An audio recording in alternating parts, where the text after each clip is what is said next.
Alicia Andrews, chair of the Oklahoma Democratic Party. We are deeply disturbed by the recent actions of Oklahoma Senator James Lankford.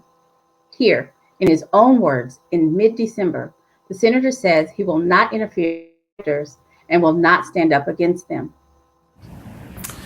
Rosemary's asking the question about fraud in the election, and then if I'm going to stand up and object on January the 6th. I'm telling you, I'm not planning to be able to object on January 6th, but we're all looking at this. In an interview with the Oklahoman published January 2nd, Lankford flip-flops. He says, "But if we cannot agree to hear the concerns of millions of Americans, I am prepared to oppose the electors on January 6th, since I cannot be certain that they were regularly made, which is the statutory requirement." In the interview, Lankford acknowledges the effort was a Hail Mary pass. But it's to try to get some information out to bring the country together, he said. Seriously?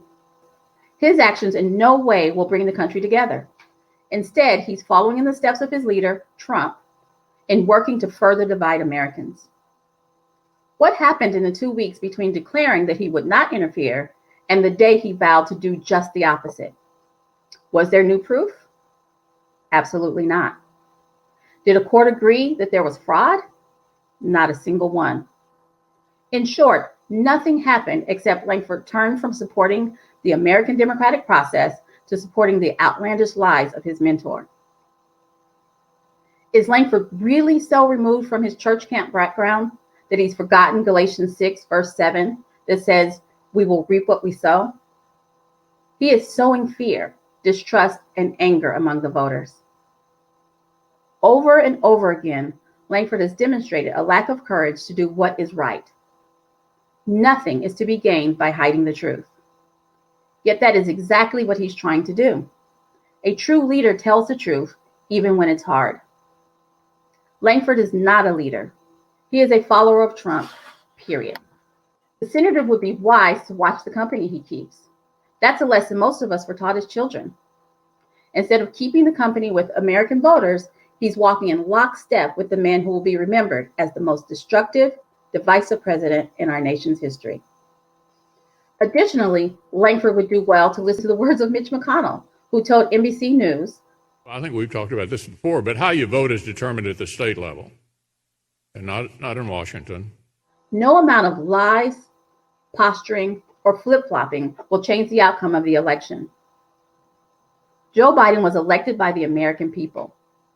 From local court to the United States Supreme Court, not one jurist has stated belief in election fraud. Perfectly okay to complain about a particular system if you don't like it, but ultimately, if there's a dispute over it, it's going to be resolved in court. Exactly. And by refusing to hear any more nonsense from the current administration, the courts have decided that the election is settled. When Lankford took office, he swore this oath: "I do solemnly swear that I will support and defend the Constitution of the United States against all enemies, foreign and domestic. That I will bear true faith and allegiance to the same. That I take this obligation freely, without any mental reservation or purpose of evasion. And that I will well and faithfully discharge the duties of the office on which I am about to enter. So help me God." Lankford's repugnant, and many would say seditious, actions will have consequences. Oklahomans will remember that he failed to uphold his oath, worked actively to undermine the integrity of our democratic electoral process, and fully disregarded the will of the citizens of the United States of America. Because of this, he should resign his Senate seat. If he chooses not to, Oklahoma will make the choice for him in the next election. So which James Lankford should we believe? Sadly, neither one. If you are like me and want Senator Lankford to uphold his oath or resign his seat, please sign our petition now. Thank you.